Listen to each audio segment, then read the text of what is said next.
Hi, this is Nate Schulte with another Discovering Battles with Nate episode. With this episode, we are going to be talking about Day 2 of the Battle of Gettysburg. Now, I know that I haven't been going in order, and I apologize for that. But there is one thing that I forgot to mention in my last video, which is another source, which is the Battle of Gettysburg, the Civil War documentary, which was executive produced by both Tony and Ridley Scott. May Tony Scott rest in peace. God may rest in peace. And now for the episode. Well, what happened was, by the end of the first day, the rebels have driven the Union forces out of the town of Gettysburg. And see, this wooded area here would have been pretty much where the fighting was about to begin. Now, General Meade's headquarters was right in the back there.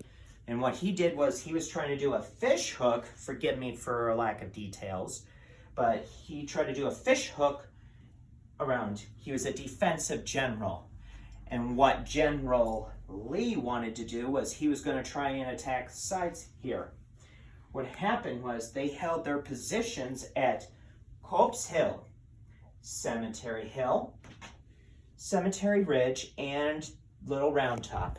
Now, Little Round Top was actually going to be one of the most memorable places for most of the fighting, but everything else was pretty much memorable as well. All right. You see, what happened was that, well, I'll start with, forgive me if I jump all over the place, but so much information. What happened at the battle, or at Little Round Top, was Colonel Joshua Lawrence Chamberlain, who was in command of the 20th Maine Regiment, actually fought off Colonel William Oates' 15th Alabama Regiment. You see, what happened was Colonel Oates' regiment was trying to go up the hill here, and what Chamberlain was trying to do was he was using the hills to shoot down at them. They had gravity that would do most of the work for them, so that way it was more difficult for Colonel Oates to advance. What happened was Colonel Oates tried to get his men to do, but Colonel Chamberlain was able to sidestep his men and pretty much was able to fight off more than one attack. And they fought until they ran out of musket ammunition. And when that happened, Chamberlain was like, well, fix bayonets.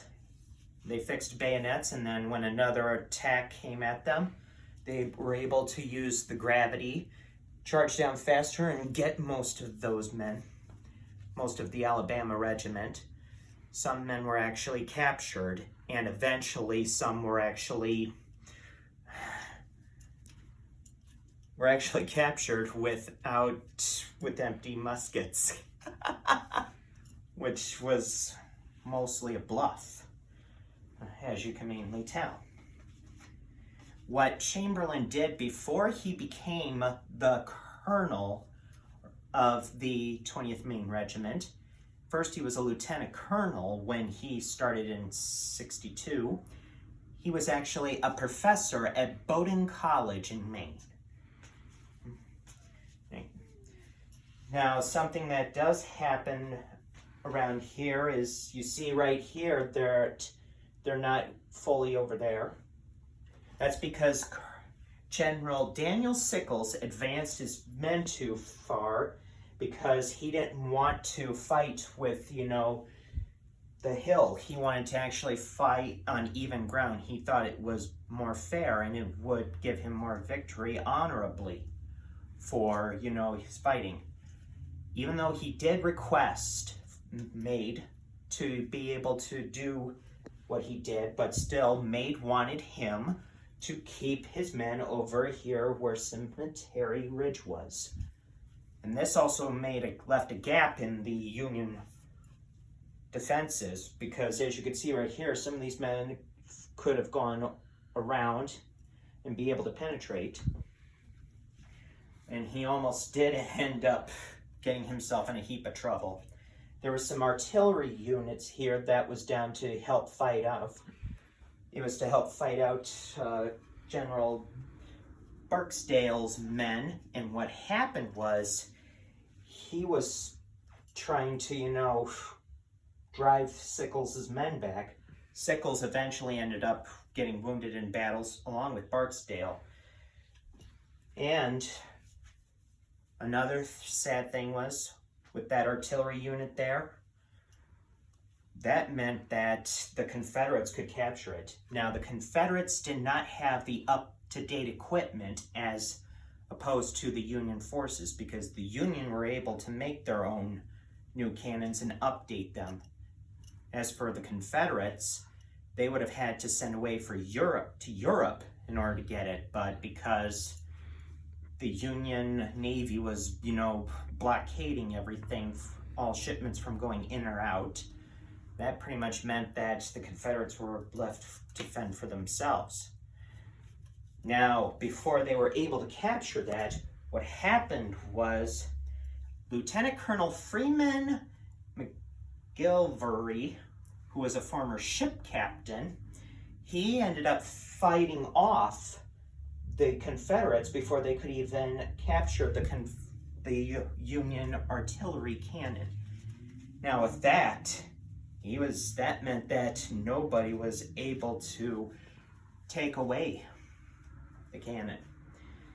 Rebel General Ambrose Wright gained Cemetery Ridge actually, but was pushed back. But eventually Sickles had to be pushed back and driven back.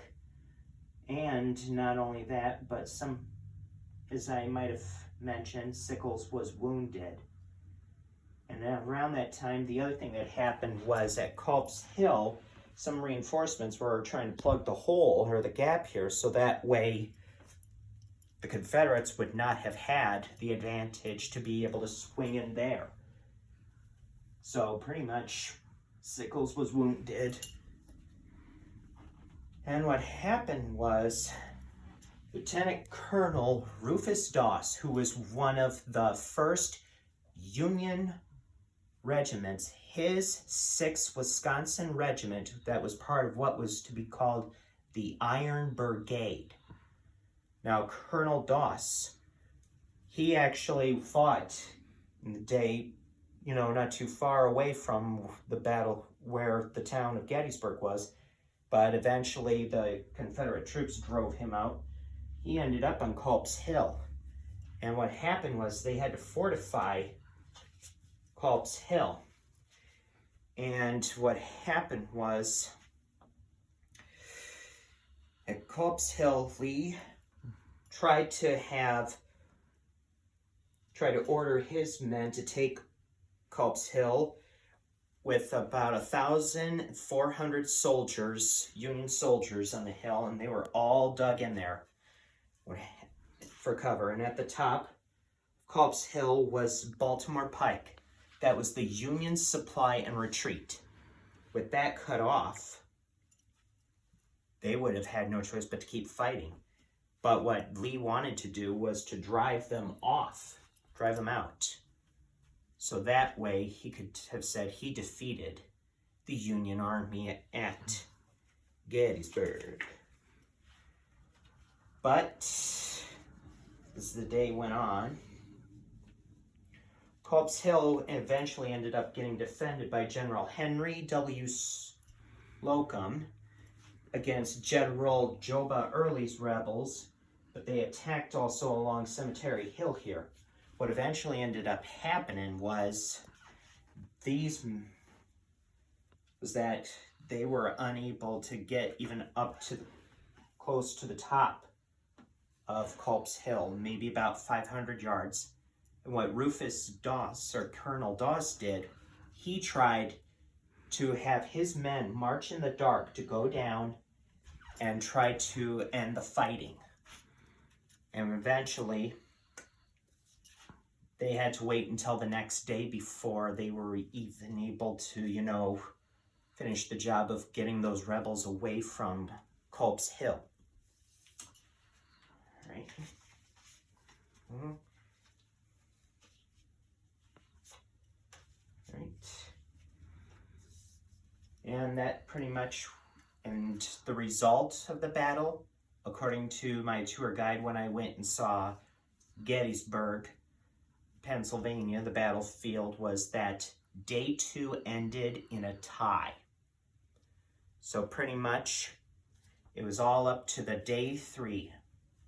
And as you might have known, I already posted day 3 already, but day 3 actually began at Culp's Hill with Slocum and them driving those Confederates back. And that's when General Lee realized that, okay, he tried Little Round Top and he tried Culp's Hill and Cemetery Hill.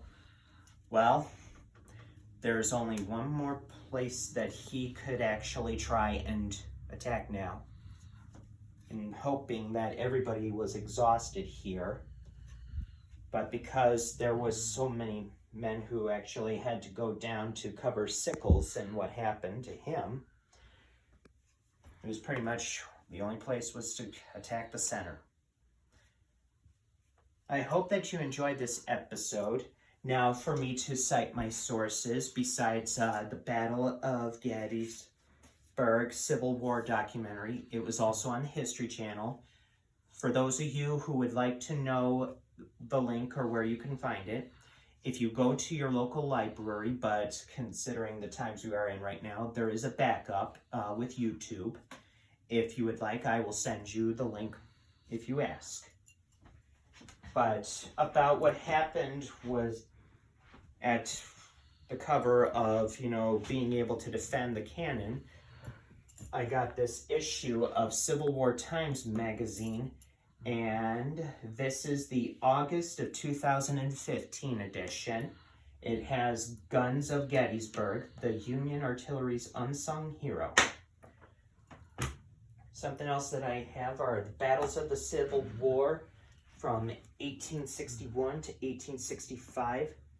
And this pretty much is written by multiple authors such as Kevin J. Daltrey, Martin J. Daltrey, Parker Hills, Chris McNabb, and Michael F. Pavkovic.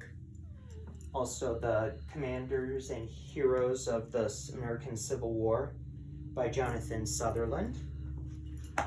Gettysburg, The Battle for Liberty, Equality, and Brotherhood by Nigel Cawthorne. This book I have actually used for my paper on this battle, and I highly recommend this book. You can probably read it in almost a day or two if you're lucky, or if you have plenty of time. It is Gettysburg, The Final Fury by Bruce Caton. Highly recommend this book if you really would like to learn a little bit more about why the Battle of Gettysburg took place and a bunch of other things. The last one I have is by John MacDonald, Great Battles of the Civil War, with a foreword by John Keegan. Thank you for watching, and please subscribe, and if you have any questions about any of these videos that I do, or if there's a battle you would like me to do for the show, you go right ahead and send me your comments. Well, have a good day, and I'll see you next time. Thank you.